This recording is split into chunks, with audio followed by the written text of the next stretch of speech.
Welcome back to the Deep Dive. We're diving into something a lot of you can probably relate to, becoming fluent in another language. You guys send in some really cool stuff about learning English, a whole podcast episode with tons of advice and personal stories. So let's jump right in and see what we can learn. What really fascinates me about language learning is how it's kind of like a mirror for any skill you're trying to learn. It's not just about memorizing stuff, but about going through that whole messy process, trying and failing and trying again. Yeah, totally. And this podcast, the one we're looking at today, they really emphasize that whole idea that mistakes, they're just part of the journey. Like, there's this story about ordering a latte, right? The Wow. speaker totally messed up the grammar, said something like, me want coffee latte. But the barista got it. Exactly. It's like fluency is way more important than being grammatically perfect, especially in everyday conversations. I think a lot of learners, they get stuck on that, the fear of making mistakes. It's almost like we need to, I don't know, give ourselves permission to mess up a little bit, right? Definitely. The podcast also talked about this idea of thinking directly in English. They suggested things like, imagine you're just walking around your house and narrating what you're doing in your head. Like, now I'm opening the fridge, now I'm making a sandwich. Kind of weird, right? But have you ever tried that? Oh, yeah. I tell my students to do that all the time. When you make that conscious effort to think in English, you're basically, retraining your brain to skip that whole translation step. Yeah. It might feel strained at first, but it really helps speed things up. I even tell people to try, like, recapping their day in English before they go to bed. That's a good idea. Yeah. I might have to try that. So, okay, let's talk about this shadowing technique. This is where it gets kind of fun. So basically, you listen to native speakers and you just try to mimic them, like you're an actor or something. I used to do this with movies all the time. Yeah, shadowing is great. You can really improve your pronunciation, your rhythm, even your intonation. It's like you're kind of soaking up the music of the language. Right, it's like you're internalizing, I don't know, the natural flow of English, how the words and phrases all fit together. Exactly. They suggested using things like podcasts and audiobooks for shadowing. Do you have any recommendations for what kind of stuff works best for that? It really depends on your level and what you're into. Like, if you're just starting out, it's probably best to pick something slower, something clearly enunciated, like maybe children's audiobooks or something. And then as you get better, you can try something more challenging, like podcasts or even movies. The important thing is to choose something you actually enjoy listening to. That's how you'll stay motivated. Makes sense. And speaking of motivation, the podcast host talked a lot about creating like an immersive environment for yourself, an English-speaking environment. They even said, like, change your phone's language settings to English. It's about surrounding yourself with the language, right? Yeah, exactly. And it doesn't have to be like a huge change. Even small things like listening to English music when you're driving or following English-speaking people on social media, those things can really help. So it's like that passive learning they talked about, right? Just kind of absorbing the language even when you're not actively studying. Mhm. It's amazing how our brains can just like pick up on patterns and learn new words just by being exposed to them. Have you seen that with your students? Oh, absolutely. The more you can integrate English into your daily life, the Yeah. easier it becomes. It's like the more you use it, the more natural it feels, like Yeah. building a muscle or something. And of course, you can't forget about, real conversations. The podcast host told this story about their very first full conversation in English. It was with a tourist who needed directions. They were super nervous, but they were able to actually communicate. Right. And that just shows how important it is to get out of your comfort zone and actually use the language. Like, that's where the real learning happens. You got to adapt. You got to think on your feet. And that builds confidence. For sure. But what if what if you don't have people to talk to, like native speakers? Yeah. Or you don't have those opportunities for real-life conversations? Mhm. The podcast mentioned online language groups and even like AI tools as options. Yeah, those are great resources. I mean, technology has really opened up so many new ways to learn languages. You can connect with people all over the world and practice speaking from anywhere. It's pretty amazing. It's like having a conversation partner whenever you want. Exactly. But they warned about this trap that language learners can fall into, focusing too much on just memorizing individual words instead of learning whole phrases. Right. They said something like, instead of just learning the word how, learn the whole phrase, what's up. It's more natural and it's how people actually talk. It's about capturing like the real essence of the language, how native speakers actually express themselves. Exactly. I remember when I was learning Spanish, I got so caught up in memorizing these vocabulary lists, and then I'd forget how to actually put the words together into a sentence, you Oh, know? yeah, I see that all the time. People get so focused on the little pieces that they forget how to actually build something with them. Right, exactly. And another good point they made was about slowing down, prioritizing clarity over speed. Yeah, it's a common struggle. People think, like, to be fluent, you got to talk super fast, but a lot of times that just leads to mumbling or mispronouncing things. Yeah, I still got to remind myself of that sometimes. It's way better to speak clearly and be understood than to just rush through everything. Totally. And speaking of like the learning process, I thought it was really interesting how the podcast compared adult language learners to like how babies learn their first language. Oh, yeah, that's a great analogy. Think about it. Babies, they don't have grammar books or anything. They learn by just listening, repeating, and copying the people around them. It's pure instinct, right? Exactly. And the cool thing is adults, we can tap into that too. Just like kids learn by watching cartoons, we can learn by immersing ourselves in, authentic content, movies, music, whatever we enjoy. It's about making it fun and engaging, right?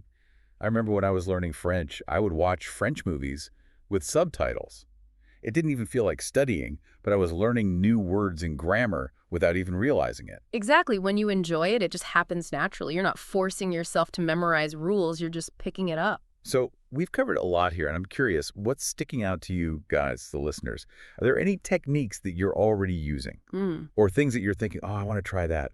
What are your thoughts on this whole idea of passive learning? Yeah, we'd love to hear from you. And before we move on, I wanted to touch on one more thing from the podcast. They made this point that, becoming fluent, it doesn't happen overnight, but if you just practice a little bit each day, you will get better. It's encouraging, Yeah, right? Like even small efforts can make a big difference over time. definitely. It's all about consistency. And finding ways to make it enjoyable, not just another chore on your list. Yeah, exactly. And they had this one simple trick. They talked about labeling everyday objects around your house with their English names, Mm-hmm. like putting a sticky note on the fridge that says refrigerator, stuff like that. Mm-hmm. What do you think about that? Yeah, it's like you're turning your house into an English classroom, but like a fun one. I like that, a fun English classroom. And speaking of, being surrounded by the language, the podcast really stressed the importance of immersing yourself in English as much as possible, like changing your phone's language, listening to podcasts in English, even following English-speaking people on social media. What do you think about all that? It's all about making English part of your everyday life, right? You're not just studying it, you're kind of living in it, even if it's just for a little while each day. Right. They also talked a lot about the importance of actually having real conversations. They told a story about their first real conversation in English, and it was with a tourist who was asking for directions. They were nervous, but they did it, and it was a good experience. It just goes to show you that those little interactions can be huge for your confidence. It's one thing to practice with an app or whatever, but to actually use the language with a real person, it's totally different. Yeah, that makes sense. But I bet some people are thinking, well, what if I don't know any native English speakers? Or Yeah. what if I don't have any opportunities to practice having conversations? They had some advice for that, too. Oh, yeah. They talked about online language exchange groups and even using some of those AI language tools. It's amazing how much technology has changed how we learn languages. For sure.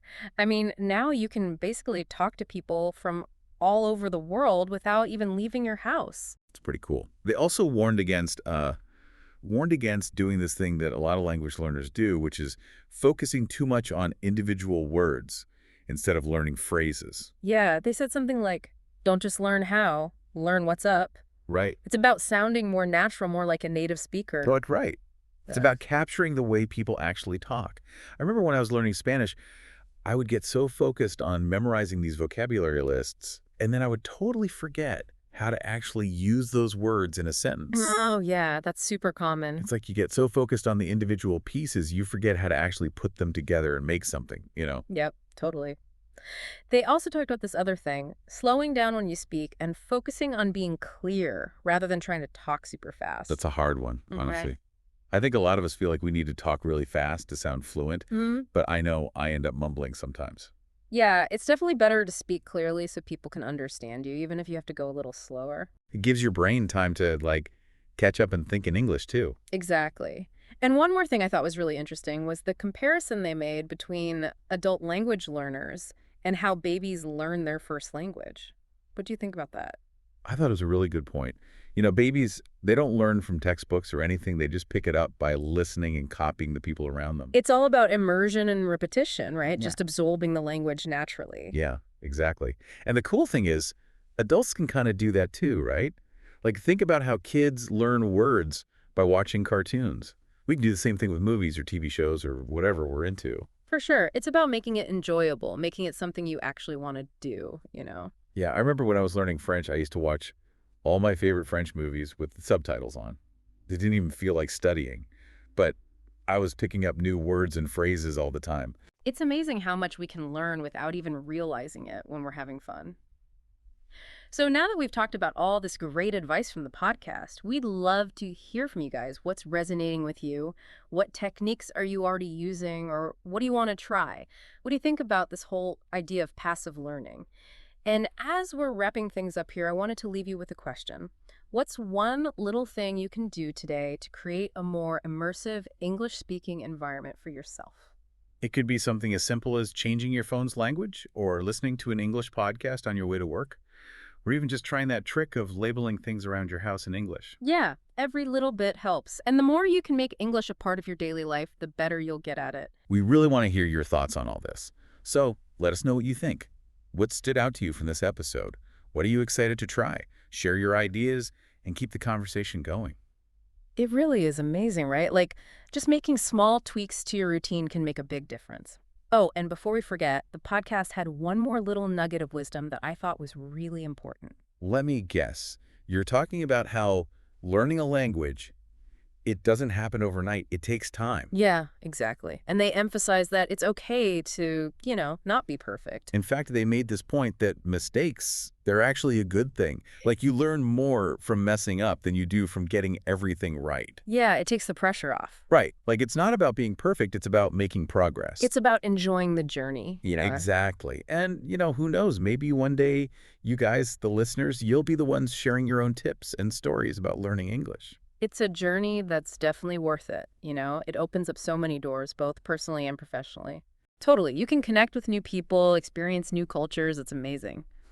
Well, I think that about wraps up our deep dive for today. Yeah, this was fun. It was really cool exploring all these tips and ideas with you.